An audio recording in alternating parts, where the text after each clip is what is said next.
Hello everyone, and welcome to Session 3 of Star Trek Aristotle, a Star Trek Adventures actual play set in the original series era using the rules by Modifius Entertainment.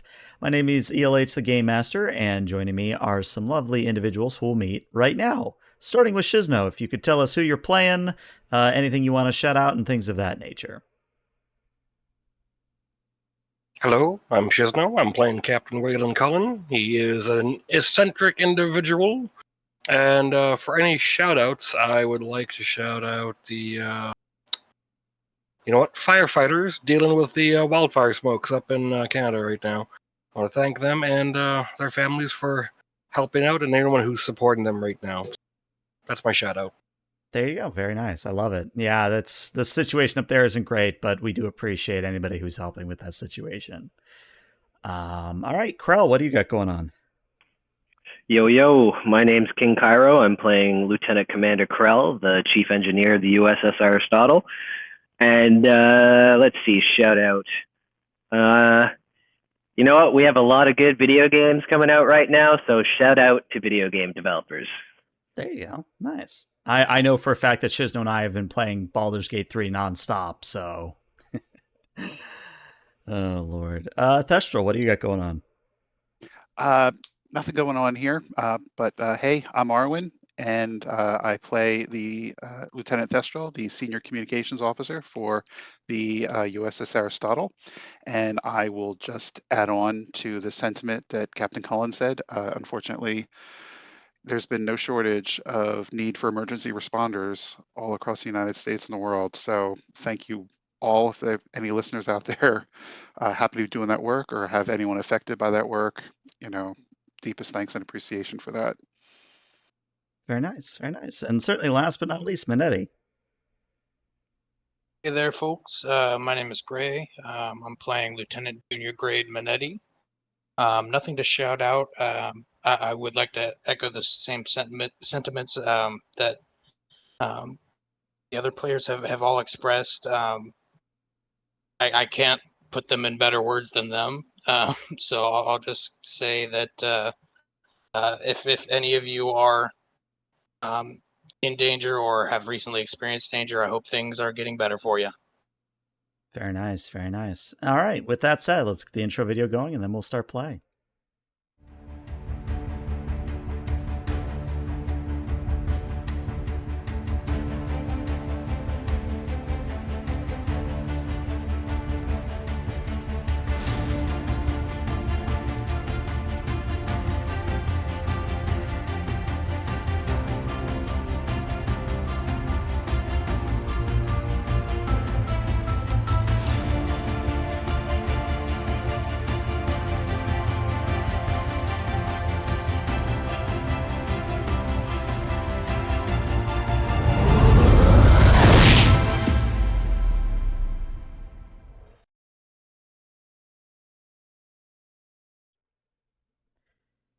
And welcome back. So, something as is tradition on the channel, at least when it comes to Star Trek Adventures, is I have the players do an opening log, and I believe, Lieutenant Thestral, you have that honor tonight, so please take it away. Sure do. Okay. Communication Officer's Log, Stardate 2158.3. Our science officer has returned to his homeworld after sickbay informed him that he was budding with triplets. We wish him and his growing family of hatchlings well. In the interim, I have been asked to take on his responsibilities. Ever since the academy, I have felt torn between the sciences and operations divisions in my career as a communication specialist. In light of these new responsibilities, I've decided to follow in the grand tradition of scientists like Hoshi Sato and have transferred divisions. Let the deck log reflect these additions to my duties in the crew manifest. I will remain the Aristotle Senior Communications Officer, but my bridge station has been expertly adapted by Chief Engineer Krell to also allow me access to sensors and other science-related operations, so I may serve in a science officer capacity as well. On a more serious note, I have completed the activation of the quarantine beacons around the Pericles system, as well as the submission of our reports on the obelisk entity to Starfleet Command. I'm sure Captain Cullen and Lieutenant Minetti had plenty to say when they wrote their threat assessment reviews. Nonetheless, we leave the system with a lot of unanswered questions. Questions. There's a saying overheard by comm officers who monitor stray transmissions from deep space, the kind of space that's well beyond the boundaries of the Federation. It's one of those sayings that is whispered down the proverbial lane by Federation traders, but you never really know its origin. The saying is, the only thing more dangerous than a question is an answer. This cult of the obelisk may, in fact, be an instance where that ominous adage applies. However, with the loss of the Merryweather and its crew, I think it's a mystery we cannot afford to let go unsolved for too long. For now, though, we must put further consideration of the obelisk aside and move on to our next assignment, the transport of supplies to the colony on Garif 3. Included in these supplies is a small herd of Terran livestock of the subfamily Bovinae. Transporting livestock can be a touchy affair.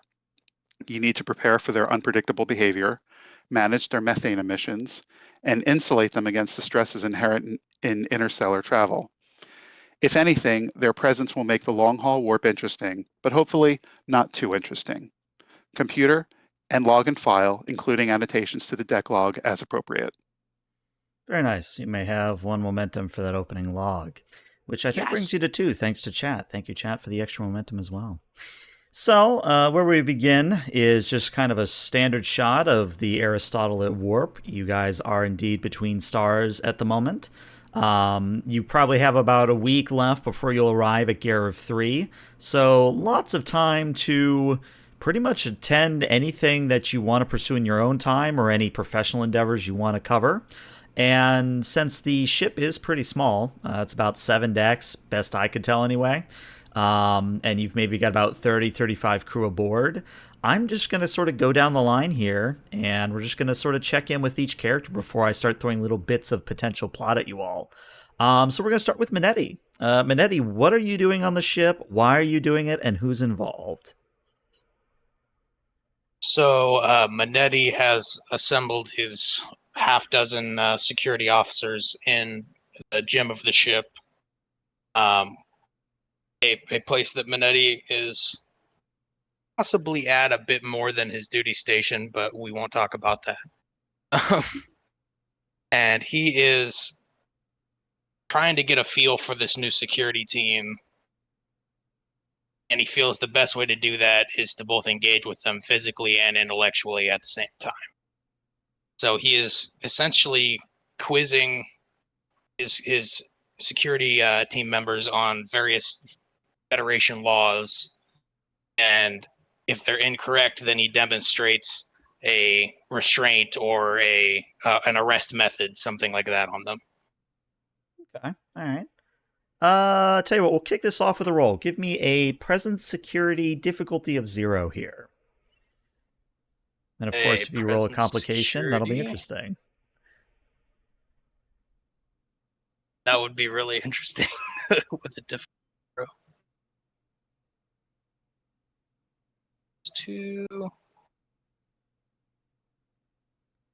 right, 1 success, bringing you up to 3 momentum. So your crew, for the most part, your half dozen security officers, they seem to be actually quite well informed. The one thing overall that I would say is that they seem to be about as new as you. In fact, you are the ranking officer here, and since you're a lieutenant junior grade, that pretty much means that you're dealing with ensigns and enlisted personnel. More enlisted personnel. There's maybe 1 ensign. The rest are probably enlisted. But I do have a list of NPCs here. Let me grab one at random.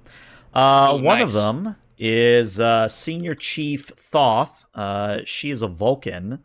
And she is, you know that thing in school where, there's that one really smart person and they're trying really hard not to answer all the questions, but you know that if you were to call them, they would get it right. Thoth is kind of doing that same thing, and she's exhibiting Vulcan restraint, but even you, with your behavioral analysis, you can tell that she is just like, she wants to answer everything. Let me put her name in chat as well so that you know how to spell it. Perfect. So if Manetti notices that she's like eager to answer every question, he will kind of like I mean, I don't want to say single her out, but kind of single her out Mm-hmm. and ask her the next question. And rather than looking at the group, look directly at her and see if she gets it correctly. Okay. So I'm imagining that it's kind of one of those things where all the senior chief and all the others are sort of standing at parade rest or something similar, and she proudly kind of tilts her chin up and says, "Well, sir, according to Starfleet General Order number 623, in such a situation of a sentient entity, we are to establish communications, ensure that hostilities are not happening unless it is absolutely warranted, and above all else, that we do not trample any inalienable rights as laid forth in the Federation Charter."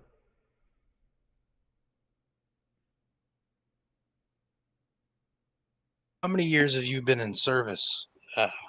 And I look at her uh, rank insignias again because I, as the player, forgot what rank she was. You said Senior chief. senior chief. Mm-hmm. How many years have you been in service, senior chief?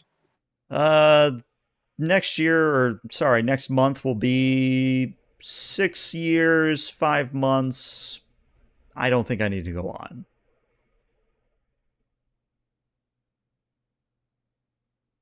Understood. I'm glad to have someone so educated on my security staff. Well, I'm certain that you might have more in-depth knowledge than I do, sir. I've simply been the hired muscle, as it were. Though it is only logical that, as part of a security officer's retinue, that you have someone that is very well learned as part of your staff. Precise purpose of this exercise. Test both the mental and physical fitness of each of my officers.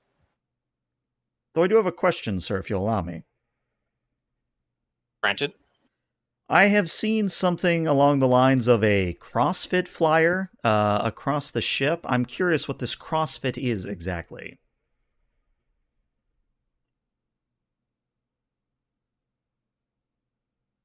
Trying to think of the best way to boil it down. It is an extreme fitness program meant to heighten your physical prowess. I personally have not have not seen these flyers. If I see one, perhaps I'll inquire more about it.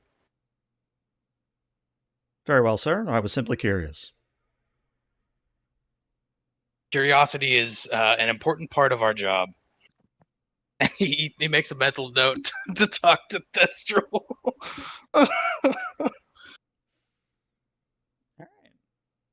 So that's going on. That's happening in the gym. Let's go to Thestral next. Thestral, what are you doing on the ship, and why are you doing it? Okay, Thestral is in the one of the lab facilities, and he is setting up a database of all of the sensor data we took on the obelisk entity. Okay. Actually, he's accumulating all the data we took, sensor logs, the logs from the Merryweather that we hopefully downloaded. Hopefully that's standard procedure. Oh, yeah. Things of that nature. And he's attempting to build a database to begin an investigation. Why don't you give me a control and a science here? Difficulty of 0 as well. Sure thing. Control and science.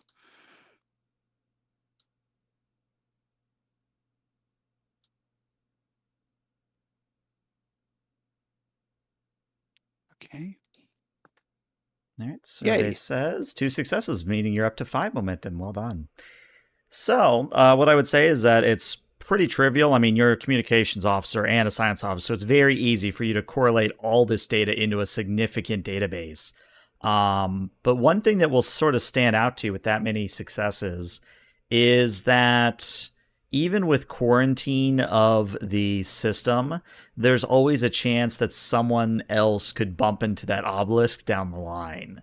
Because you don't know where it went. I mean, if I'm remembering correctly, the thing basically shunted itself into. No, you guys blew it up with a torpedo. That's right. I'm No, remembering yeah, now. we blew it to smithereens. Yeah.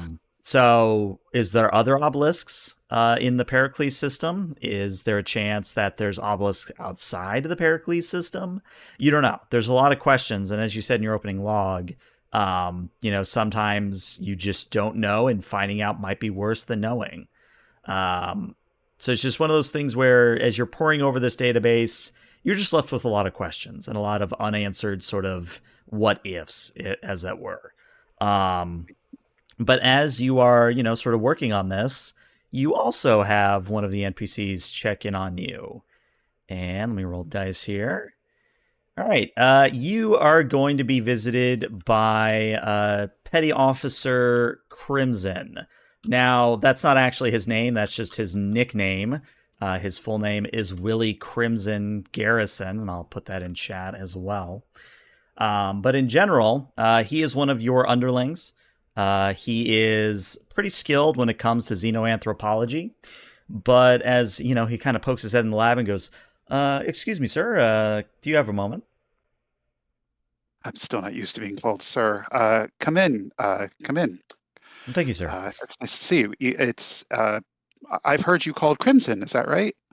Yes, sir. I think it's a joke in the fact that I'm a redhead and have lots of freckles, but it's just something that they kind of called me in the academy, and it just sort of stuck. What is the obsession with the ginger hair? I don't know. If I'm being honest, even as a human, I don't understand it myself. Well, I'm glad to hear that because, people would tease and I'd hear people at the academy in the lunchroom, in the cafeteria and whatnot, just going on mercilessly about ginger this and ginger that. And I mean, I think the EM waves you give off because of your follicle coloration are pleasant. Thank you, sir. I like to hear that. However, I do have a bit of a concern that I wanted to bring to your attention. Yeah, yes, please. And he starts to hand you a data pad, but then he remembers that, of course, blind, and he kind of reads it instead. And he goes, "Well, sir, looking at the reports of the livestock that we're transporting, apparently one of the cows hasn't been eating as much as the others. I'm a little concerned that it might be feeling anxiety, nervousness. I'm not sure. I'm a xenoanthropologist. I'm not a bovine expert." My specialty is also xenoanthropology, so I hear you. I do have a base knowledge of xenobiology, though. We might want to loop in one of the medical staff to have us meet us in the cargo hold, um, to assess this creature. I'll loop in Commander Dean if that's all right, sir. Yes, please. I'm sure Commander Dean will be thrilled, and he says that with like a slight sarcastic uh, note to his voice. Yeah, and I think Crimson picks up on it and goes, "Yeah, I'm sure, Commander Dean is going to be thrilled that his only patient for the next however long we're a warp is going to be a cow. I'm sure that they will have enjoyed all their years of the academy studying bovine biology." Have you ever worked with Terran bovines before? Actually, yeah, my uncle on my mother's side was a legitimate cowboy. Is that right? Mm-hmm. So they were half cow? No, no, no. Like, as in, they were tending and herding and managing a herd of cows. Oh, that's very different, isn't it? Extremely, sir. Yes. Yes, yes. Okay. So let's all right, I ask because the only experience I've ever had with ruminants, other than the occasional disagreement with a Tellarite, ha ha ha, is when I was doing my study abroad on Earth, um, when I was an adolescent, and I actually got to spend 2 weeks uh, in an area that I think you call Finland, northern Finland. And we sat with a herd of reindeer and followed them throughout as the aurora borealis was going over our heads, and it was just incredible. Certainly sounds enjoyable and picturesque, sir. It was. I'm guessing reindeer and cattle are probably not that similar, though. Well, depending on the breed, they might have the same horn structure. Oh, that's a good point. Oh, I didn't even think about the horns. We better let's tell you what. I'm electing you to come with me, and let's go down to sick bay. And actually, you know what? Let's just go down to the cargo bay, and I'll communicate with Dr. Dean en route. All right. As you do that, let's switch over to Krell. Krell, same question. What are you doing on the ship, and why are you doing it? Alrighty, so Krell. Oh, there we go. Remember, push to talk. Yes. All right, so Krell is in the conference room we were at last session and is working on the fire suppression system that was delayed when it set off. He also has a radio-esque device that is playing a recording of the 332nd Bank of Boleus Regatta, which just finished recently. Ooh, very fun. So, since I had every bit of the roll, we'll have you do a roll as well. If you could just give me a control engineering difficulty of 0. And hopefully this will get you up to that much momentum.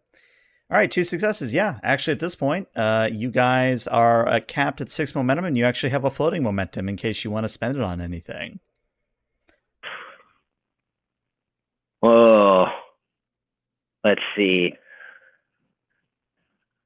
No, I can't think of anything to spend it on, to be honest. Well, if I may make a suggestion, one of the beautiful things about being an engineer is that the advantage you create doesn't necessarily have to be tied to just, say, the fire suppressant system. Maybe in working with this fire suppressant system, you notice a opportunity to enhance a different system, if you see where I'm going with this. Okay. Perfect. Yeah, let's see if we can create, I guess you could call it like a floating advantage. That enhances the sensors for any chemical changes in the environment, including any like increased heat and stuff like that. Okay, interesting. And I think that actually ties in very well to the previous mission where having environmental sensors of that effect would have helped tremendously. So I like it. I like it a lot. So you'll spend 1 momentum in one of the floatings. So you'll be at 5 momentum. And overall, the good news is that you get the fire suppressant system fixed. You don't think there will be any, at least anticipated, issues with it going off randomly again. And as also described, you also boost the sensors a little bit. And that advantage is probably going to stick around for a while. I'll make a note of it in my notes here. But as you're working, someone is going to poke their head into your room. And let me roll on my chart here. Oh boy, you get the Tellarite. So a Tellarite officer sticks his head in. He's an ensign, and you would know him as Ensign Folass. And I'll put his name in chat as well. Now, as a Tellarite, he is of course argumentative because that's how Tellarites work. But you would know him as kind of your right-hand man, quote unquote, when it comes to engineering work. So Folus comes in, and he looks at what you're doing, and he says, "You realize, sir, that if you get any higher on that ladder, I'm going to have to report you for a violation of safety code, yes?" When he comes in, Krell looks back and says, "Folus, what did I tell you about talking to me while I'm on a ladder?" Well, I just wanted to make sure you were paying attention, sir. It looks like you're fucking up everything. Yeah, it would for the bad eyes of a Tellarite pig, wouldn't it? And he actually cracks a smile. Glad to see that you're in rare shape, sir. I actually wanted to interrupt your very important work to let you know that we've noticed a small discrepancy on Deck 3 EPS conduits on the fore side of the deck. How serious a discrepancy? Well, let me just put it this way. If the captain wants us to shoot at whatever the hell is out here, nothing. It's always nothing. If we need to shoot our phasers for anything, there might be a increased power draw. Krell frowns at that and considers. sending Fullest to repair before flipping open. Actually, no. He getting down from the ladder and walking over to one of the comm stations, clicking it, and says, "Commander Colin, this is Krell."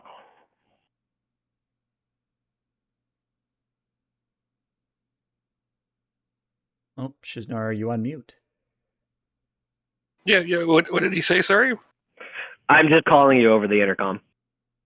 Yes, but I think he said commander, so you're not going to get a response. Oh, sorry. Yes, no, I would have meant captain. Yes, Captain Colin. This is Commander Krell. Well, what's up? How likely are we going to be using our phasers for the next couple hours? Do you think? We got a slight power imbalance on the third deck EPS junction.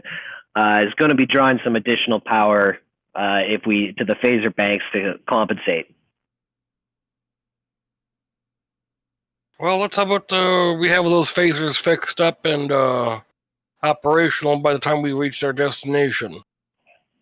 Aye, sir. I'll send the team on it right away. And then I'll end the communication, turn to Fullest, and then go, "Well, it's your lucky day. You're the one who brought it to my attention, so you get to fix it. Don't fuck up this time." Well, it can't be as bad as certain people have tried to do engineering work. I mean, did you see Garrison's work on that torpedo launcher? I mean, come on. How badly can you fuck up a simple torpedo alignment?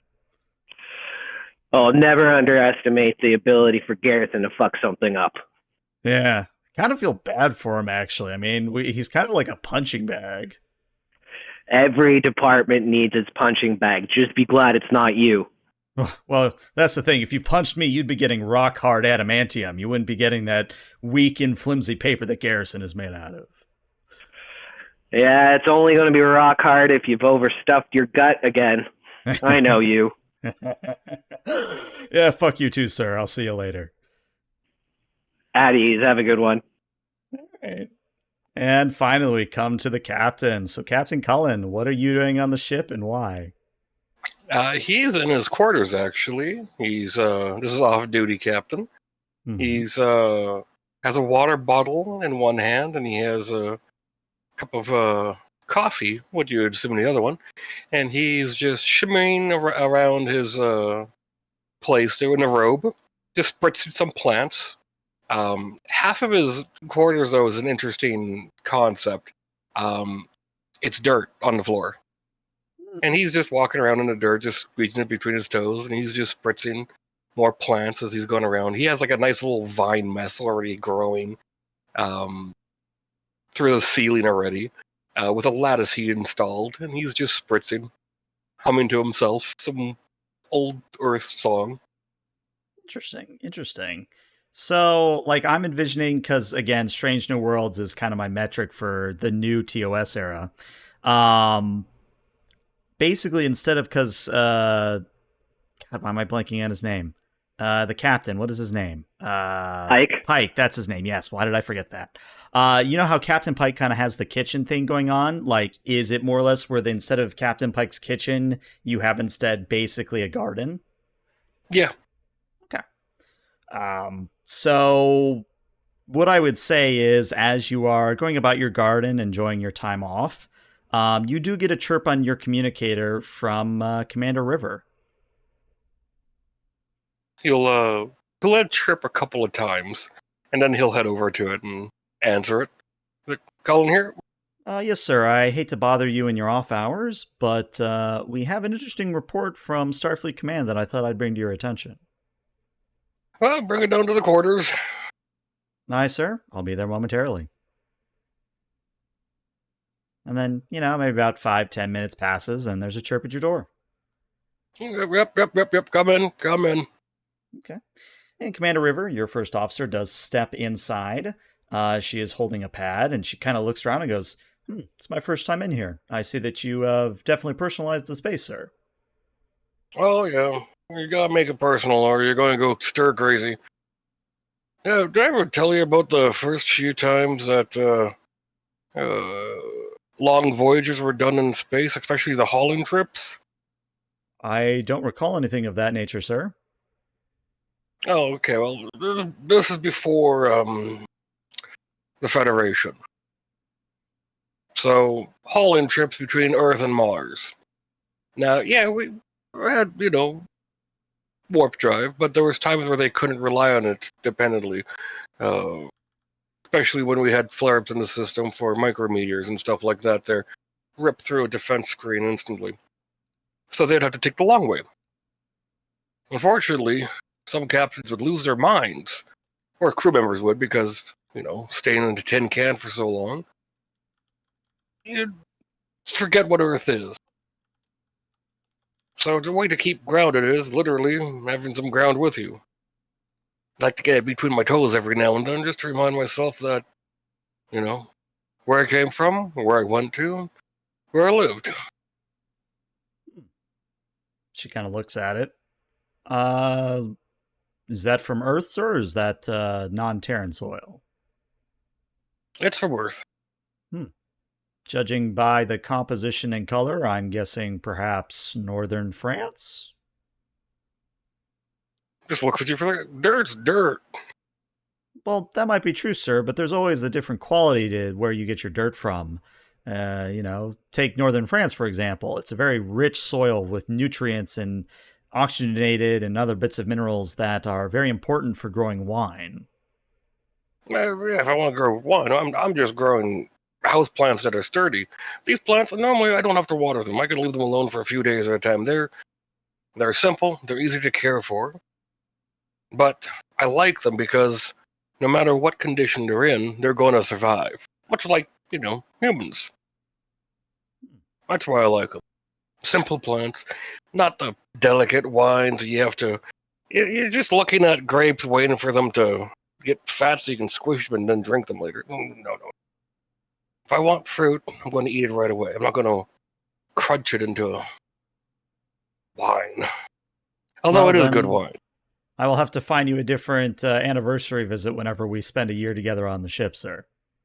By Anyways. the way, the soil's from Ireland, actually.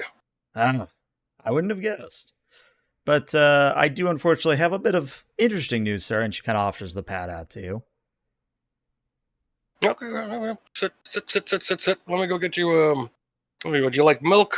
You like chocolate? Do you like orange juice? What do you want? A glass of orange juice actually sounds pretty good, sir. Thank you.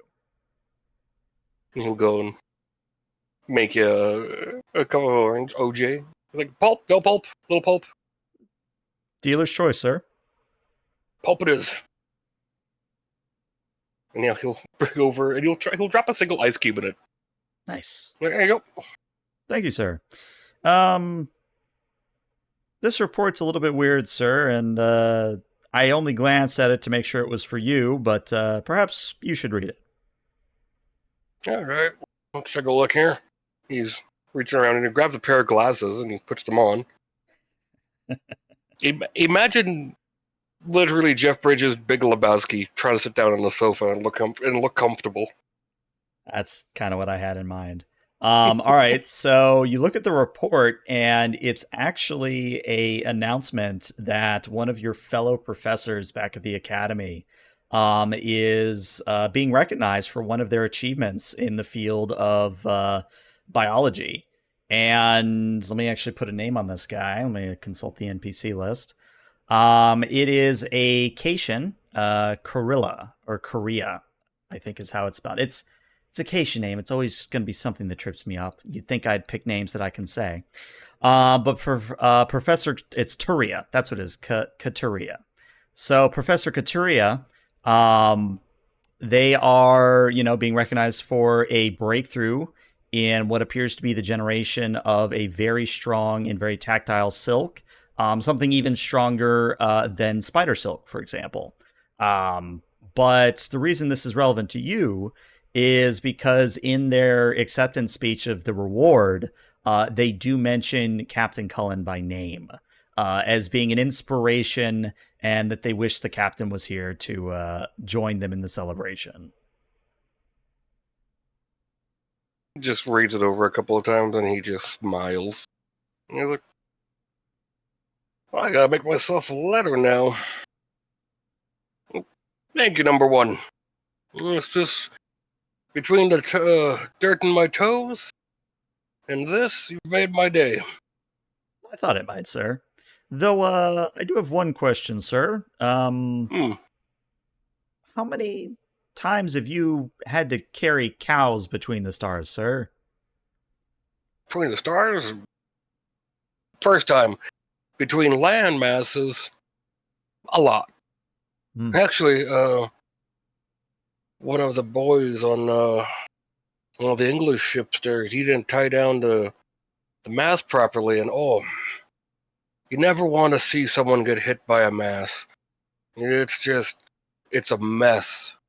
Wasn't that why they called it the boom, sir? You know, for him it was doom. She tries not to laugh, but she still chuckles a little bit. I'm sorry to hear that, sir. It was centuries ago. By the way, you figure out a number yet? Oh, for your age. Well, I mean, Mm-hmm. I was pretty confident with 300 or 500, but if we're even farther back than that, I guess I have to ask the question. Were you there at King Arthur's court when he wielded Excalibur? He just thinks for a second. He's like, was that AC or BC? Sir, I believe you're fucking with me and I appreciate it. Hey, look, I remember encountering gods. Well, you know what? I'll tell you about it someday. Apollo's a great guy. As you say, sir. And it's funny because there's actually an original series episode with the Greek gods. Man, that's a throwback. Yee, that's my reference for the night. Yeah, there you go. All right. Well, we're going to shift scenes now and start to get everybody in scenes together. So, Thestral, you arrive outside the main cargo bay along with Minetti, who's coming from the opposite side of the corridor. Now, Minetti, you have been notified that apparently there's been some form of a disturbance within the cargo bay containing the cows.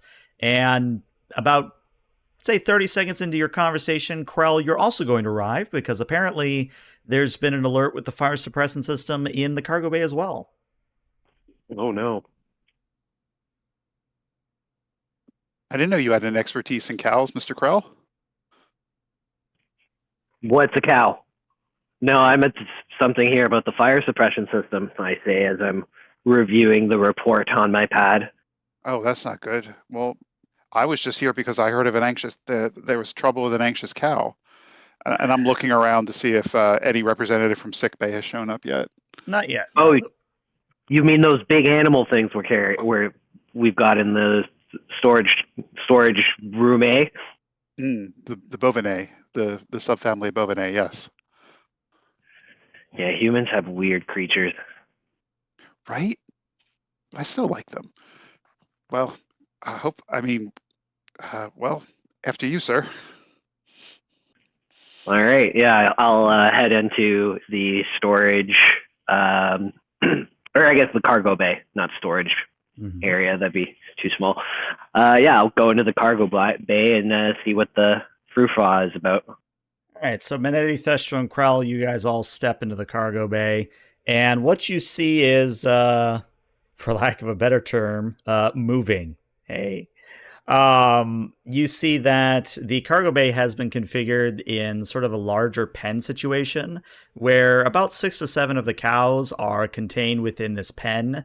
And there's some grass, some sod that they're very similar to the captain's quarters. Some sod has been put down and the cows are able to snack on grass. But what's interesting is that one of the cows is managed to get outside of the pen without breaking down the gate, and the cow is covered in fire suppressant's foam for some reason. Is there any system that's actively, like, is there a fire suppression system currently activated, or is it just like wandering around covered in foam? Wandering around covered in foam. Okay. Seeing that, I look to Mr. Minetti and say, Mr. Minetti, could you please contain that cow creature as soon as you can? can't offer you any promises. I'd be afraid of stunning it on the wrong setting. Oh, whoa, whoa. We don't need to stun it. Let's not. They're very sensitive creatures. I mean, trying to calculate the stun setting. Let's try something else. Does this count? Do these cattle have a guardian, like a civilian guardian or something that came with them? Yes, but they are mysteriously missing. Okay. Uh, I will pop out my communicator and get on the line with the ensign of my security staff and order them just to do a quick sweep in the areas around the cargo container just to see if they might have been scared off by the bull getting out or something like that. Okay. I'm trying to think how I want to roll this. Minetti, roll me a insight security difficulty of 1. Any of my stuff help out with this? Or Yeah, that's what I'm looking at here. Actually, yeah. I would say that your behavioral analysis would apply here. okay. And remember, if you want it, you do Right. have 5 momentum. I will spend one just because it is pretty easy for me to get momentum back. All right, famous last words. Yeah, and then I don't get it back. 3 successes. You get it right back. Your capped momentum. Again, it's 6. So, And Minetti. I got to do the untapped potential, I believe. Yep, roll that. Could matter. Okay, so you actually 2 have 2 successes. floating momentum. So I'll describe what you see, and then you can decide how you want to spend that 2 floating momentum. So you're looking around for this, supposed shepherd, as I'm going to call them. In fact, let's give the shepherd a name. Let's call them Hareni Voight. They are a betazoid. And they are civilian.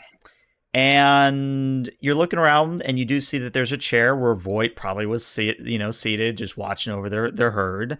But what you notice is that the chair is also covered in foam. And what you also notice is there's not a trail leading out of the cargo bay with that foam. So it's not like Voight was getting foamed and then ran out because they were being attacked by the ship, quote unquote. In fact, the only things that seem to have foam in this cargo bay are the chair and that cow.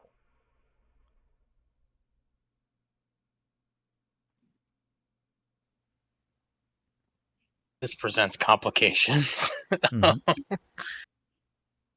Now, as a reminder, in case you need ideas for what to spend momentum on, there is what... Next, we do have 2 floating. Yeah, so there is, of course, what we do with Krell, where you are able to create an advantage, which can be mostly anything, as long as you justify it. Or there is the option of you can ask me a question, 1 momentum per question, and I will answer it truthfully. Okay. You guys okay with me spending momentum on questions? Go for it. How to think of the properly worded questions. Well, the good news is I'm not a monkey's paw GM, so just get in the general ballpark and I'll try to answer. Is there anywhere that I can think of in this cargo bay where they may be concealed or could have fallen down somewhere? Or does it appear like they just straight up disappeared from their chair, like vanished? I would say the latter. There are no recesses. There are no crates that they could really... Well, I guess there are some crates because you're also ferrying supplies, but it's not like they could have gotten in the crates. They wouldn't have been able to fit. You could check the restroom that comes off the cargo bay, but even when you poke your head in there, it's just your standard toilet, nothing fancy, no sign of foam, no sign of void at all. Okay. I'll go to the nearest control panel and can I use the momentum to get information through the control panel? Does it work that way? Yeah, if you want to. I'll try and see the moment that, like, the time signature of when the foam went off. Trying to think of how to say this. So you will see that the fire suppressant system went off about 8 minutes before you were notified, and Krell was notified. But what's interesting to you, and actually chat's picked up on this, is that you have one extra cow. You don't know where this cow came from, but you have one extra cow now.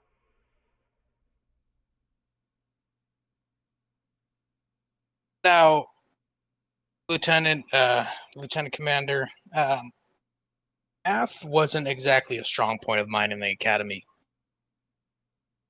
but it seems like there's one more cow in here than there should be. Do they normally duplicate? Not this quickly, and not fully grown.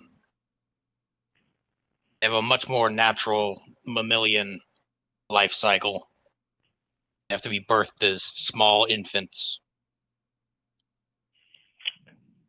Interesting.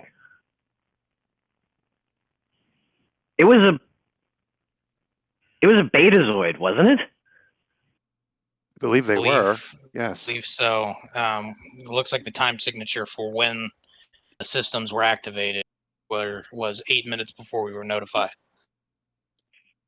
What on earth? I'm going to head over to the console in the store or in the cargo bay and pull up the security feed and go to timestamp 23 for Delta. I'm actually going to spend some thread here to create the complication that when you go to check that specific timestamp, you do see Voight seated on their chair, and you do see that they're just kind of chilling, looking, lazily at a data pad, keeping to themselves. Then there's a burst of static, and then when the burst of static clears, you have extra cow covered in foam and no Voight. Can I determine the source of that static? That interference? If you want to roll me, well, you can either roll, or you can spend one momentum to ask that question. I'll spend a We got momentum. tons. I'll spend a momentum and ask where the interference is coming from. So you remember that EPS conduit on deck 3 we mentioned earlier? Apparently it's affecting more than just the phasers at this point. God damn it. Open up my communicator. Commander Krell to Ensign Folas. What's going on now, sir? Don't tell me you got stuck in the bathtub. No, that only happened once. It's not going to happen again. And I told you not to talk about that over open comms. No. What are you doing with that EPS conduit? I thought I told you to get a team on it. We are on it, sir. We literally just arrived with our tools. Well, I'm going to need you to do a level 1 diagnostic. Or wait, actually, really quickly out of character. I can't remember. Is it the diagnostics increase in severity when they get higher? Or is it like a descending? I think it's like descending, because level 5 takes less time than a level 1, if I remember. That's what I was thinking. Yeah, okay. Well, before you start, I'm going to have you run a level 4 diagnostic on it. We're getting some weird feedback that's causing some data glitches in the security feed. And it seems to be coming from that conduit. Well, when it rains, it fucking pours. All right, sir, I'll let you know when it's done. Thank you. While he's doing that, I'd like to take out my tricorder and actually, before I do that, let's just do a physical check here. What is the behavior of the cow that's covered in foam? Well, you're blind, so you don't know this, but the cow is looking directly at you. Okay. So I have my support animal with me. Mm-hmm. I will use the eyes of my support animal for a moment. Okay. And make an assessment. So what are you trying to figure out about this cow is the question. Well, I'm trying to see if they're agitated. I'm trying to see if they're showing, I don't know, like innate signs of intelligence. Does it seem like a cow, or does it seem like a humanoid trapped in cow form? These are excellent questions. I guess this would be an insight and con for your part, Thestral. Okay. And the difficulty will be a 3. Insight and con, difficulty 3. Well, I'm definitely going to spend momentum on that. Hopefully everyone's okay with that. I don't think I have a... No, that would be a stretch to use my social work focus. All right, so 3 die. Let's see how it goes. Actually, I'm going to spend 2 momentum on that. Okay, so how many dice are you wanting to roll here? I'm going to roll 4 total. Okay, so it'd be a total of 3 momentum. Oh, that's right. Mm-hmm. Yeah, You the know what? price bumps up. Let's stick with the let's stick with the 3 dice. So just 1 momentum. You sure it is a difficulty 3? Okay, fine. I'm so wishy-washy today. All right, I will spend a total of 3 momentum on that. All right, bringing you And down to 2 momentum. okay, thank you. Here we go. 4 successes, bringing you back up to 3 momentum. So, Thestral, since you are also an Anar, I can tell you that when you try to touch the cow's mind and try to get a feel for it, it does genuinely seem to be a cow. It isn't exhibiting signs of extra intelligence. It doesn't have, say, a betazoid telepathy or empathy baked into it. It's a Terran cow. It's confused a little bit, if that matters to you, but it's just kind of like moo. Okay, so I'm going to walk up to it, staying within maybe 3 meters away from it, with my hands, with one of my hands just gently in the air, just trying to calm it down, and scanning the other with a tricorder, using the tricorder to scan, um, just to get an assessment of its physiology and its health. Okay. Yeah, it's a cow. That's, I mean, if you It's a scan the cow. other cows in the herd, they are of the same herd, but they, from what you remember from the shipping manifest and the communications log, the herd was kind of split up to go to different colonies. So this specific cow with the foam on it was meant for a different destination than the one you're currently headed towards. You know, I blanked out there for a second. Would you mind repeating that last sentence? Sure. So the cow is from the same herd as, so there was a bigger herd that basically got split up to go to different planets. This Mhm. particular cow is for a different planet than Garib 3, the planet you're currently headed towards. It's slated for a different herd. It's slated for a different delivery than Garib 3. Correct, but you only are delivering the Garib 3. Like, you don't have multiple cow deliveries to make, if you see what I'm saying. I do, and I'm disturbed by what you're saying. So interesting. I pull Krell and Minetti, and motion to them closer to me. So, uh, surprise, surprise, it's a cow, but this cow, the markers on this cow indicate that it is not to be delivered to Garib 3. It's in a different lot. It's in a different delivery lot. We should not have this cow. Where's it heading? Or where is it supposed to be off to? Where are the markers for it? Where do the markers? The marker for this lot is TEV 4. TEV. It's slated for TEV 4. I'm going to call it. I'm going to whip out my communicator. Actually, I'm going to walk to the wall and tap the communicator on the wall. Mm-hmm. Thestral to Rivers. Rivers here, go ahead. Commander, we have a situation developing in the cargo bay with the cattle. I'm sorry to bother you, but I think this is going to be something you're going to want to pay attention to and have eyes on.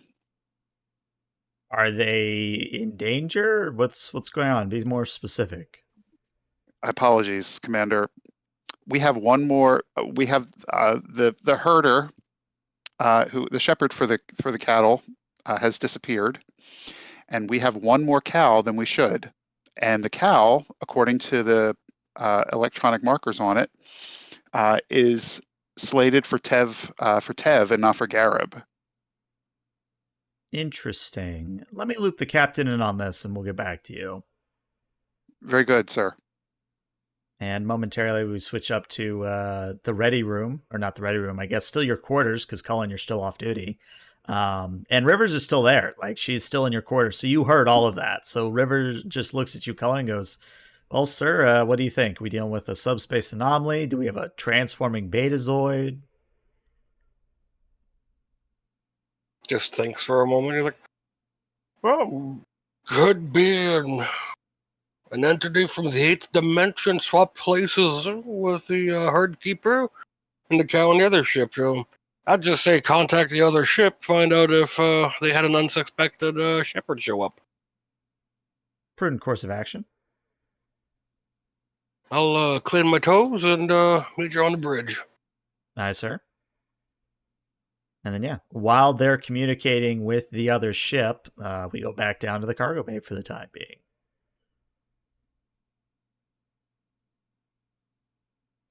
Okay, I suggest that we split up duties here. I would like to be in an examination for any kind of anomalies.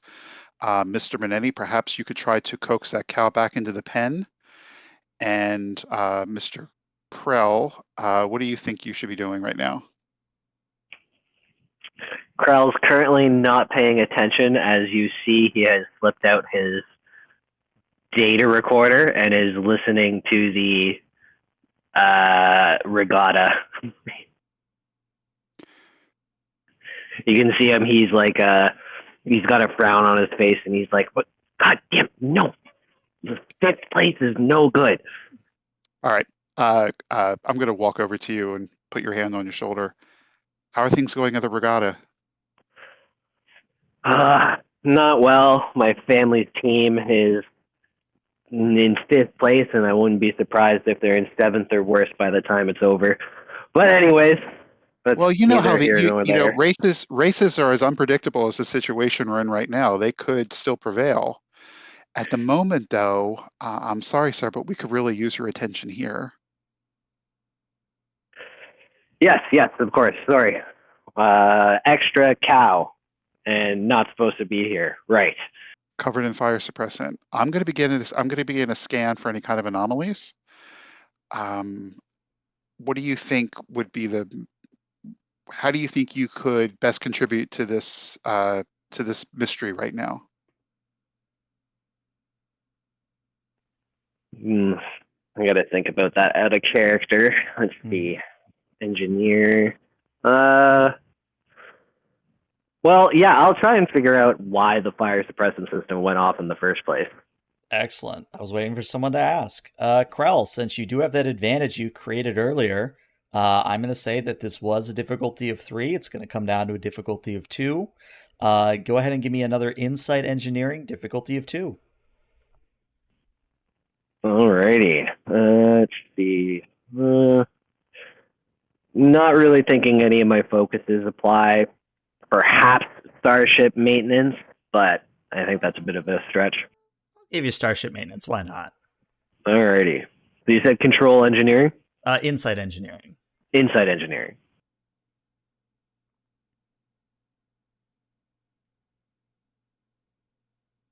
All right, one success. So I can offer I'm going to re-roll. Oh, wait, no, sorry, I did not spend a... Yeah, you didn't spend a momentum, so you can't use cautious engineering. However, what occurs to me is that you are... Oh, well, you're the chief engineer, but you're not in main engineering, so that doesn't count. I can offer you a success with a complication. Oh, actually, since we're on the USS Aristotle, can I have the Aristotle? The Aristotle can assist you, sure. Why don't the Aristotle give me a sensors and engineering, please? And remember, the Aristotle always rolls 1 die and always has a focus.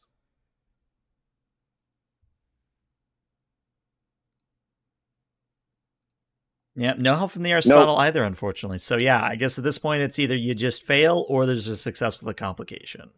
I'll take the complication. All right. So thanks to your, again, modification, the advantage you created with the environmental system sensors, you do see that there was something akin to brimstone or something to, there was an actual fire or burst of flame or burst of intense heat moments before the fire suppression system was activated. So this was a justified activation. This wasn't like a random one that happened before. However, the complication is going to be that when you try to figure out the source of this intense flame, you are drawn to the chair. And as you get close to the chair, you start to feel a headache come on, as if you're started getting a little bit of vertigo. So if you could now please roll me, Krell, a fitness medicine difficulty of 1. My 2 worst. All right, yeah. Mm-hmm. Again, this is totally not me picking on my players for dumping fitness and medicine. All right, you get your 1 success. So you do manage to steel yourself and shake off the vertigo before you fall over or anything, but it's, you kind of step back from the chair and that feeling vanishes.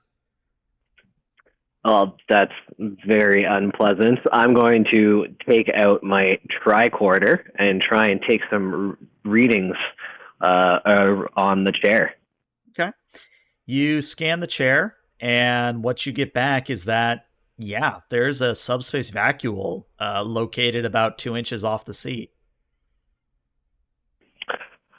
I explain that to the other 2 individuals in the room, and then start back, like take 3 steps back away from it.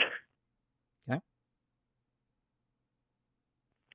And then I'll open up the comms to Captain Cullen and say, Captain Cullen, we've identified most likely the cause of the issue. There appears to be a subspace vacuole floating right above the seat of one of the chairs in the cargo bay. It takes a second, and Colin's just thinking. You want to say that there's a localized subspace anomaly above a chair? Yes, contained entirely in this one room. Specifically, right above I'm assuming a rather wooden, like a plain wooden looking chair. Mm-hmm. Yep. Floating directly above the seat of a chair. I do not know how to explain it beyond that. Right. Okay. Thank you. Rivers, what's our ETA or deadline? Do we have to be by that colony? Can they wait a little bit? As far as I'm able to tell, sir, yes. We have about 3 days of playtime if we need to go anywhere else. Alright, let's, the ship that's supposed to be carrying the other, transport of livestock, where is its location in conjunction to ours? That's the tricky thing, sir. It's actually headed on a course directly opposite of ours, which means that if we were to turn around and engage the highest warp possible, we could catch up with it, but we're still waiting to hear back on subspace from them, sir. Yeah, let's turn around. Let's head towards them.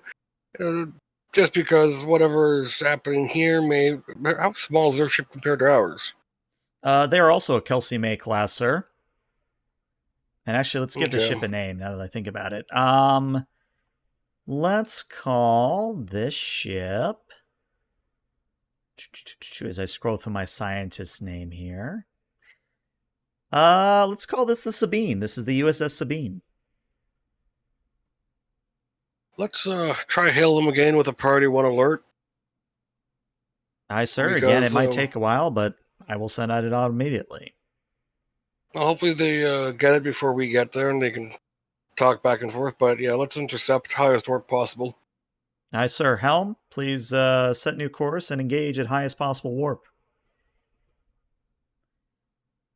And yeah, with that, we're going to take a 5 to 10 minute break. We'll be back shortly, everybody. Stick around.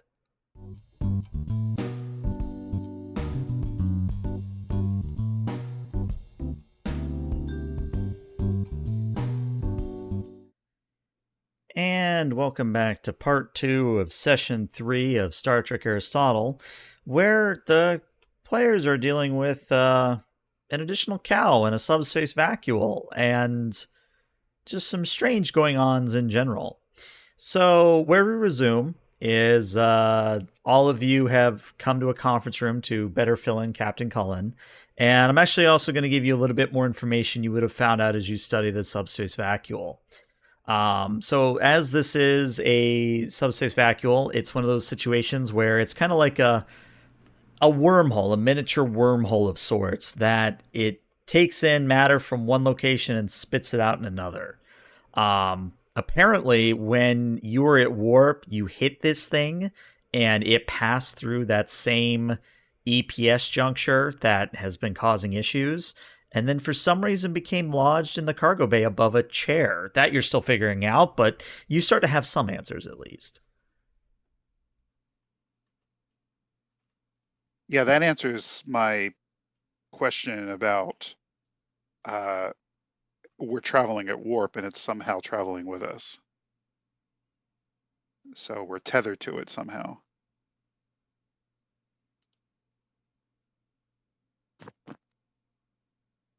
Better that it's tethered rather than some of potential other options of what might happen if we were to go to warp and it didn't want to stay tethered.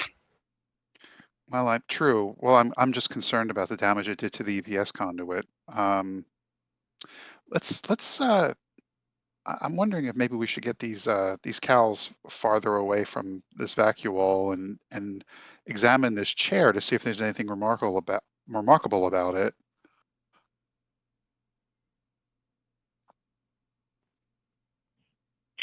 Seems like a pertinent course of action.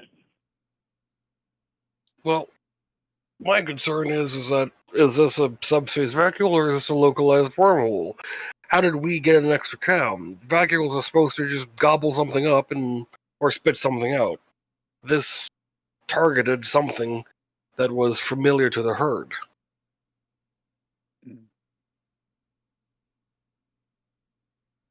Have we heard from the Sabine yet? Not yet, no. Interesting. How long would communication normally take between the two?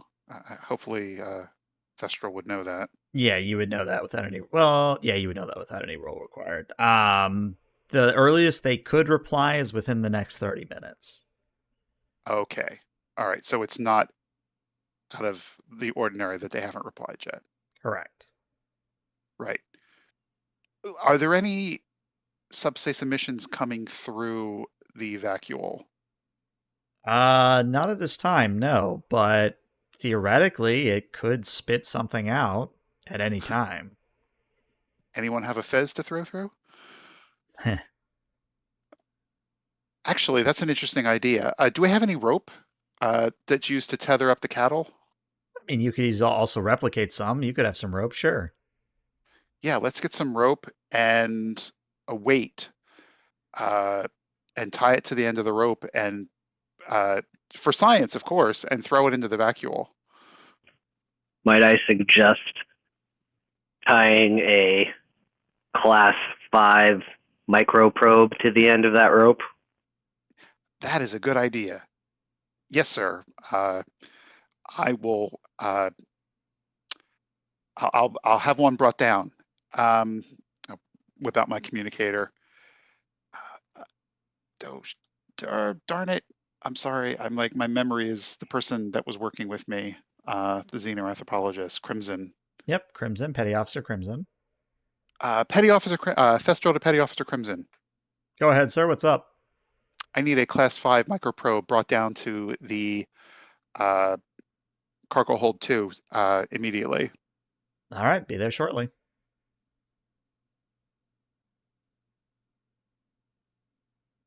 And then just for safety's sake, I think it might be a good idea to evacuate all non-essential staff from the surrounding area on this deck. Agreed. We should also relocate the animals. My security team can work on relocating them to one of the shuttle bays. All right. And Run your experiments. Don't blow up the ship, please. I Oh. second that sentiment. I have zero interest in doing anything too risky, but we do need some answers. It would be nice to know if this is a two-way passage. All right. Um, So it so sounds like you're going fishing, is what I'm hearing. Yes, I'm going wormhole fishing. I did have a question.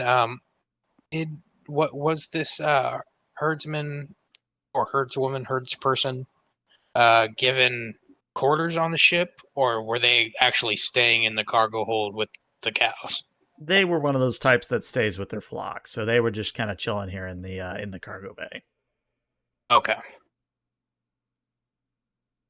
I just wanted to make sure if there was a room, I would go check out the room to see if there's any additional information there. But if everything is in the room, then that's not necessary. Mm-hmm. All right. So you're going fishing through a potential wormhole. I love it. I'm just trying to think what this would even be in terms of a roll. It's gonna be daring. That much I know for sure. Maybe a daring science if Thestral's doing it. Okay, I don't think you have a focus though. I do not have a focus. I have a focus in physics. Ooh, that actually might apply here. Let me look at Krell. Yeah, Krell, you might actually be the better person to do this. Okay, yeah. I do have one additional set of advice. It might be a smart idea to put on EV suits and maglock ourselves to the cargo bay just in case anything happens.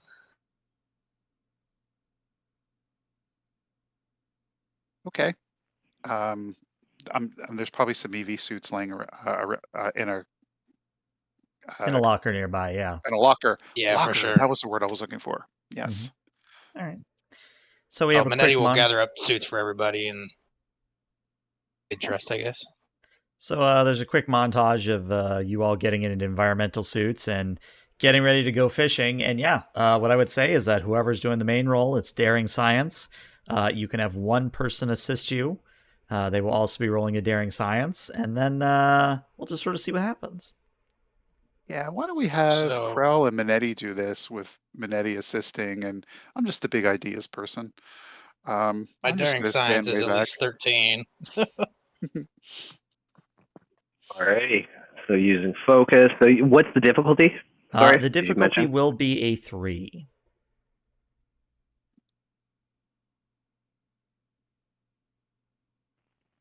I'll give you a 1 threat to roll an additional dice for mine. Okay, I'll definitely take it. Default complication value? Yep. Actually, you know what? Nah, it doesn't matter. Even if I were to spend threat, it wouldn't have mattered. But that is 4 successes, which gives you a point of momentum back. And what's going to happen? You rolled high because I didn't roll well at all. Yeah. What's going to happen is, Krell, you tie off the lure, or the microprobe, as it were. You get as close as you dare to the anomaly, then you chuck the probe through. And it's kind of like that D&D spell that I know Shizno loves, where you just kind of like throw the probe and it goes through the air as if into an invisible pocket. So from the outside, it looks like a rope is just going into an invisible hole in the air. But after maybe about 30 seconds, you feel a tugging on the rope as if someone is pulling on the other side. Like a forceful tugging, or just a, what's this kind of tugging? If this was a traditional fishing metaphor, it's like the fish is checking out the rope. Like, what is this? I'm going to tie in my tricorder to the probe and try to get some telemetry from it. Okay. And sensor readings. Okay. You roll me a control and a science difficulty of 4. I'm just looking at your focuses here. Communication systems would apply. Great. And yeah, I think it's just difficulty 4 for your part. Okay, I'm going to spend 2 momentum on that. 3, you mean? 3. Yeah, I'm going to be spending the rest of the momentum on this. Is everyone okay with that? Yep. Yeah, I am. Okay. Oh, not the rest of it. We have 1 momentum left. So, all right. Let me get this set up. Control science using focus. There you go. The 4 successes you need. So, Nice. Thestral, if you're reading this correctly, as you're getting telemetry back from the probe through the vacuole, you're detecting the interior of a Federation ship on the other side of the line there, but you can't quite figure out which ship. You just know that it's Federation standard atmosphere and Federation standard metallurgy on the other side. Oh, this is interesting. What's Looks the like ship's name? The Sabine. The Sabine. Mm-hmm. Just for kicks and giggles, let's see if I can tie in a communications line and bounce it. I use the probe as a repeater. Okay. So I guess you hear the channel open sound. Channel open. USS Aristotle to USS Sabine. Come in, please. And there's a moment, and then kind of in a slightly staticky but still perfectly audible, you hear, "This is interesting. You say you are the Aristotle?" Yes, that's correct. Communications officer, USS Aristotle. To whom am I speaking?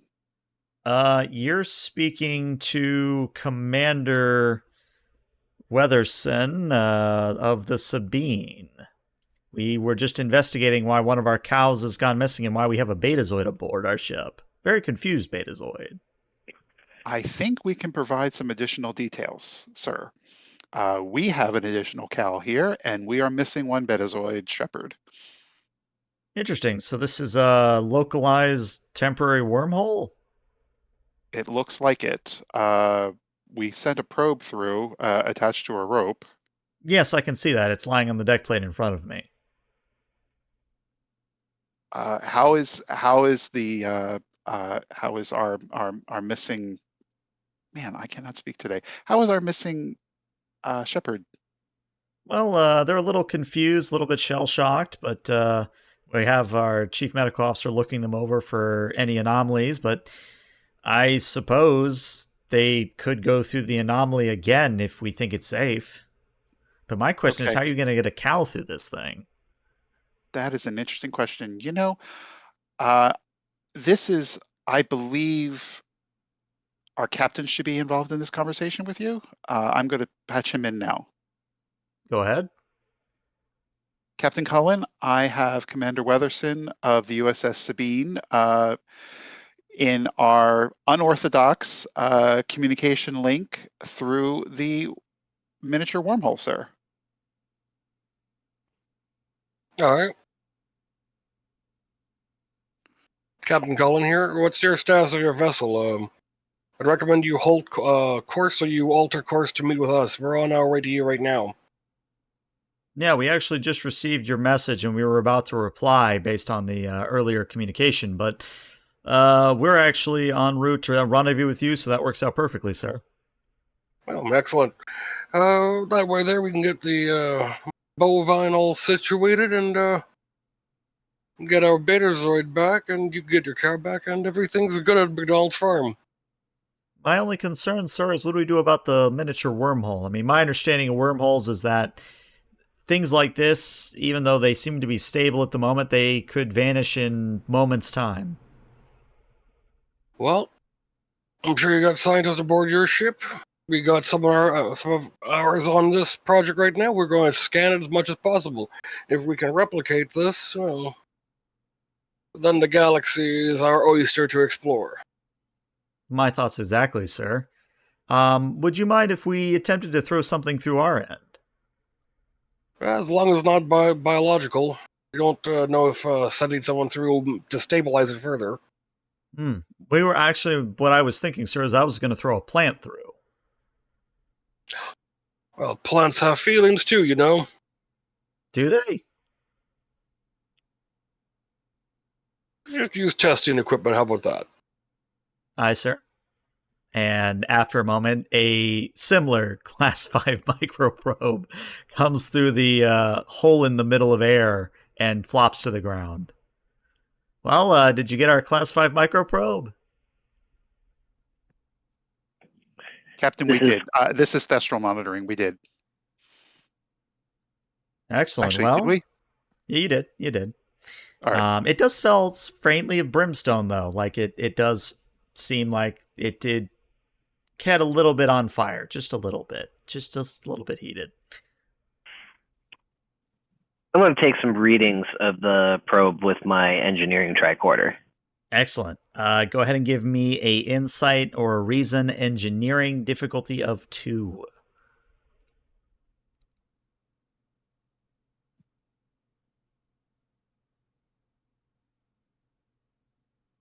I have a bit of an odd suggestion. If we have an extra EV suit, put a probe inside the EV suit, send the EV suit through, see if it's capable of surviving the trip, or if the average humanoid would be able to survive the trip based on the temperature readings and such.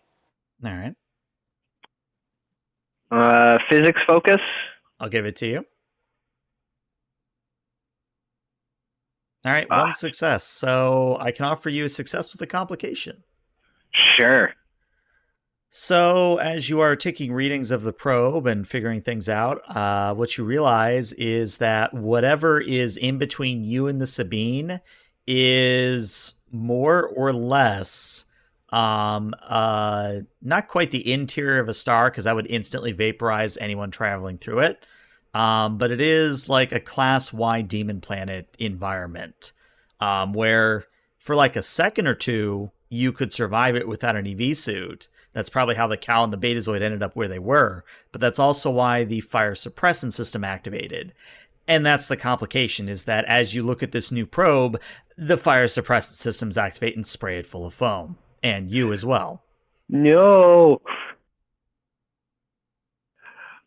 Oh, that's Just very trust ignoble. this uniform.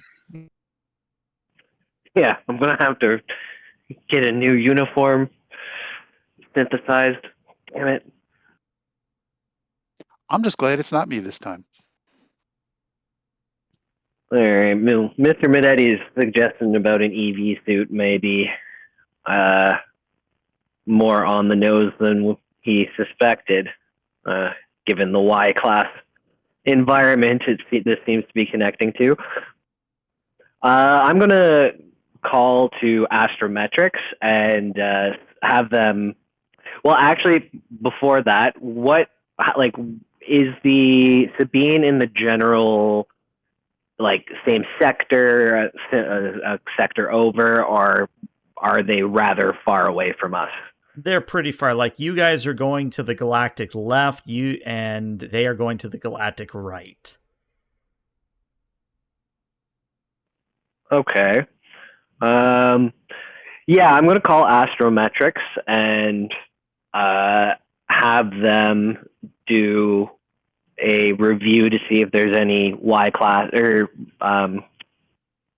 registered Y-class demon planets in our sector or any neighboring sectors. And then I'm going to call over to the Sabine and suggest that they do the same on their end. Okay. If you want to give me the 1 momentum to ask that question, I'd be happy to answer it. Sure. Yeah. So, I have good news, actually. No bad news this time. I know, that's a rarity. It's a shocker. There actually is a Class Y demon planet directly between the two of you. It is Shoutout. It hasn't actually been given a full name, but for the moment, it is known as Shoutout. Interesting.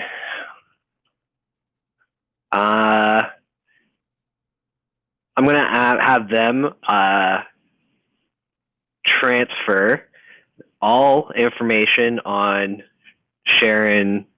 Sorry, I'm bad with strings of numbers. What was the number? 1223? 22H3. I put it in chat. 22H3. So I'm going to have them send all information that we have on Sharon 22H3 to my pad, or if that's not within TOS, to the console in the store in the cargo bay that we are. And then I'm going to compare that information to the readings I'm getting from the microprobe. See if I can create or notice any commonalities. Yeah, no rule required. Yeah, they're the exact same. Whatever's going on, you are linked to the Sabine through 22H3 somehow. Very interesting. I'm going to call Colin and Commander Weatherson, Mm-hmm. and advise them on this new discovery.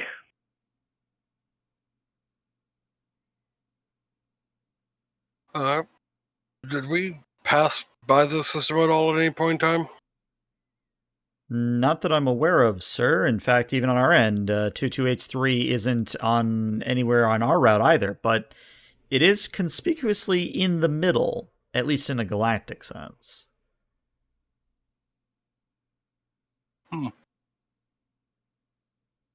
Maybe there's some higher life form that's trying to grab our attention. Well, based on current speeds, I think you'll get there about a day ahead of us. Do you want us to still head for the rendezvous? We could make that our rendezvous point.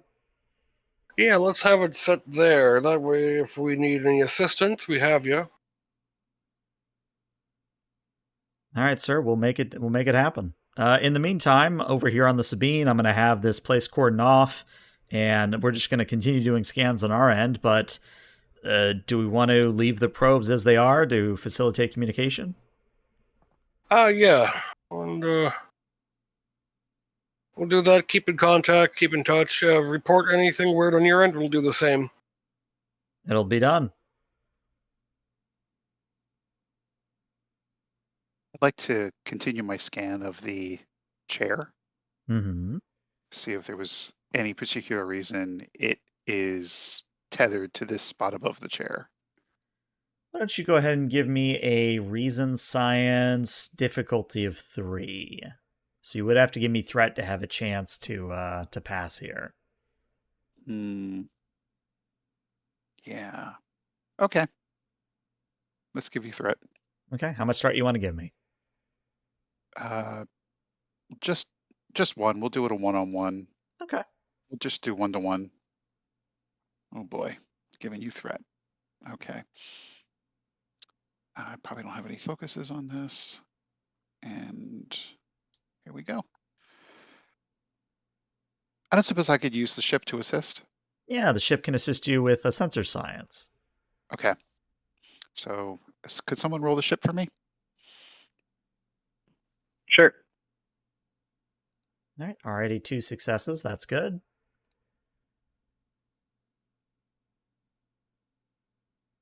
Again, the ship is rolling a sensor science. All right, there's your 3. So, how do I say this? Remind me what your specific question is so I'm not saying the wrong thing.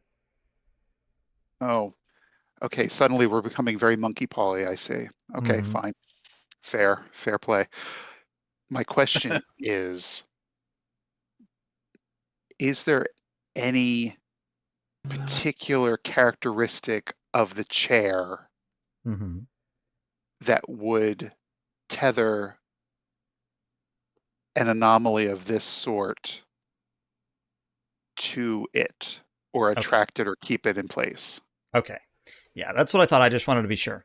So it's the funniest thing. On the surface, this looks like a wooden chair. Like, looks like made out of a dark hardwood and maybe a rich oak. It's a dark wooden chair. But when you scan it, what you realize is that there's these little specks of rubidium and other elements that, when confronted with a subspace field, kind of acts as a net, as it were. So this vacuole is currently in a net, if you follow the analogy. Fascinating. Is there okay? And rubidium, these are relatively common elements? I would say in a galactic sense, yes. In a should be in a chair sense, no. Okay, so there's no like pentagram iconography or anything on this chair, is there? Would you like to touch the chair and look it over? Um, I would like to throw a handheld scanner underneath the chair Okay. from a distance. That's Bluetooth to the tricorder. Okay. You throw out a little sensor and you look up, and nope, no symbology on this chair as far as you can find. Woo! Okay, good. No summoning, demons today. Mm-hmm. That's next Tuesday. Next Tuesday, right? Okay, so I'm going to make. So this is interesting, Commander and Lieutenant and Captain. If you're monitoring comms, this chair, it's a typical chair, except it has an interesting conglomeration of elements like rubidium and whatnot that, in this particular concentration, are acting as a net that is holding the micro wormhole in place.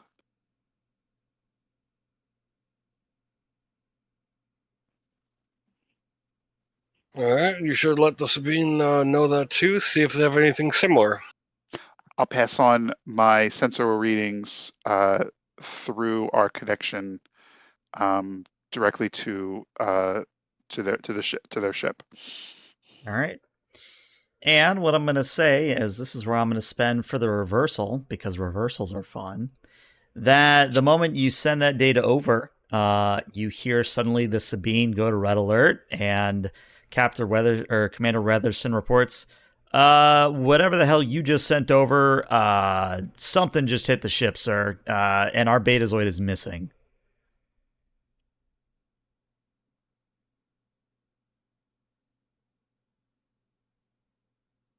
I'm going to reach out my mind and see if I can connect with the Betazoid if they're in proximity. Okay. So you want to communicate through the wormhole with your telepathic abilities. Sure. All right. That is Because that going to always works out well for me. Yeah, it's a running gag with you. Fitness science or fitness, I think fitness medicine's probably better. Fitness medicine, difficulty of 4. So you're going to either have to spend determination or give me some threat. Fitness medicine, difficulty of 4. Okay. Yeah, I'll give you some threat. Okay, how much Enough threat? threat. Enough threats. 3 threat. Will that give me 2 4 more dice dice? total. Mm-hmm. That'll give me 4 dice total. Okay. And you said, I'm sorry, you said fitness what again? Medicine. Medicine. Thanks. With a 4. Okay.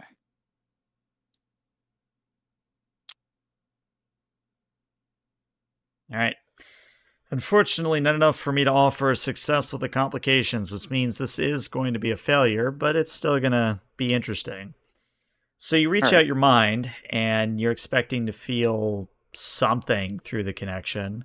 But what you see in your mind's eye, instead of thoughts and feelings and things of that nature, is you see a vista of 22H3. And what you see there is a settlement. But according to your records, 22H3 isn't colonized by anyone, because again, it's a class Y demon planet. But you're seeing a dome with a contained atmosphere inside.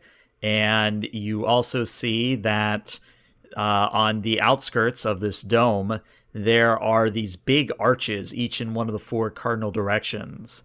And 2 of the gateways, the east and the west, quote unquote, archways, are currently active. And there's a swirling vortex there that's about the same size as the Aristotle and the Sabine are. So they're the same size as the micro wormholes, or the same They're size much as our larger. ship? At least in your mind's eye, what you're seeing is a much larger gateway on Mm-hmm. 22H3. But again, the archway is the size of the Aristotle and the Sabine, but your micro wormhole is being contained within a chair. Just keep that in mind. Okay. So I'm going to this feels like a moment in Trek where the person doing this would swoon and like lose their footing, and I'll fall into. Let me roll a die. I fall you know into. you got to fall into Menetti's arms.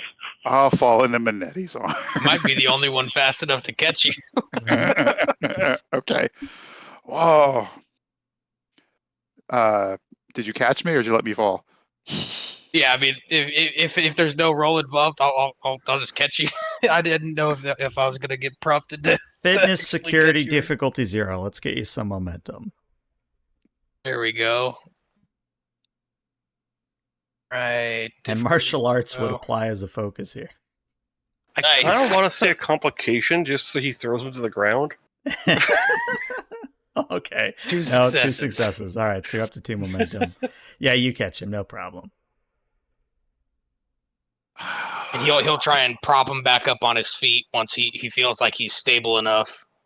I have to stop doing that. Why do you let me do that? You know, it does not seem like. I mean, I can't exactly sympathize because I have no idea what it's like, but it didn't seem like that was very pleasant. It seldom is. Lately, Thestral 2, Captain Cullen, we have a situation. Oh, good. Is the ship blowing up? No, sir. I attempted to connect telepathically with our Betazoid herder, who really deserves for me to remember their name, but I don't. And instead, I somehow got a vision of the demon planet through which our portal is connecting, and there's a dome settlement with four uh, uh, four arches on the card aligned with the cardinal directions, and two of them are active with significantly larger portals than this micro wormhole, large enough to fit a Kelsey May class vessel. I thought our Okay. records showed that that planet was not inhabited. Should be uninhabited, but guess we'll find out when we get there. And no more opening your mind to things without prior permission going forward. Yes, sir. Do you feel like you need to go to sick bay to get looked at, or are you good? No, I can resume my duties, sir. All right, I'd Minetti. like to. I'd like to, with your permission, I'd like to return to my lab and look at these readings and see if there's some way I can, the science staff and I can engineer a way to untether us from this wormhole. Should we need to do that? I want you to do that. Make sure you make it clear, though, to the other assistants and workers you have there that if you show signs of any struggling, you're to report to sickbay. Yes, sir. Can you And two handle things here? I'm sorry, Captain. I cut you off. that's okay. Minetti, Yes, sir. I want a security detail at the cargo bay. All right, just the entire deck, or would you prefer just this corridor? The bay itself. There should only be one way in, one way out, aside from the Jeffries tubes. All right. And Nettie will get on a communicator with. I don't believe we've established the ensign's name yet, but Ensign whomever, and Thoth. tell them to. Senior Chief Thoth. Oh, you mean the ensign, not the senior chief. Yeah, whoever's in charge when I'm not around. Gotcha. I'll come up with the name next time because we're wrapping up for the session. Freddie Briscoe. Yeah, and There you I'll go, just tell Briscoe. them That's his name, Ensign Briscoe. that. I'll just say, Ensign Briscoe, assemble a security team. We are currently quarantining the cargo bay. Aye, sir. We'll get something Make set up sure- right away. And bring EV suits. Maglocks may help. Understood, sir. So, Captain DeKrell, Yes, Captain. I want you in engineering. I want you to try and give us everything you got to pick up our speed a little bit faster. Aye, sir. I'll get right on it. I'll head out to engineering. And then just while we're chatting near the end of the session, there was a red alert on the Sabine, correct? Correct. Did we ever follow up on that, or I just want to make No, sure? in fact, communication shut off shortly thereafter. I was waiting for someone to check in on that. Yeah. Okay. Yeah, I feel like we should probably try and figure out what happened to the Sabine with that red alert. While I'm heading towards engineering, I'll be like working on my tricorder, my engineering tricorder, to just try and see if our connection gave me any hints as to the nature of the red alert. Like, were they under attack? Was there system failure? What I would say is that you would see that there was a great impulse, as if the ship was struck by a very large physical object and the inertial dampeners and deflector had to compensate. Whoa, that's concerning. I'll advise Captain Cullen on that. And let's see. When I get down to engineering, I'm going to order some of my engineering team to shore up our structural integrity field just in case. All right. And with that, I think this is where we're going to make this a two-parter. But yeah, what'd you guys think of part one? Oh, I do want to say that Cullen looks at Rivers. He was like, what happened to like just having to deal with smugglers and chart asteroid routes? Well, we wouldn't be in Starfleet if interesting things didn't keep happening, sir. Even logistical vessels like this have to have fun things happen. True, but just maybe smaller fun things. Maybe. I'm old. I'm not built like you young ones anymore, okay? I'm gonna break. Well, sir, the next time I talk with Trelane, I'll relay that message. Just gives you a little side eye, like, where have I heard that name before? Oh, well, it was a joke, sir. Apparently, Captain Kirk once encountered a godlike being that liked to play games of a sort, sir. Perhaps I can fill you in on our flight over. Okay, sounds good. And that's where we'll end.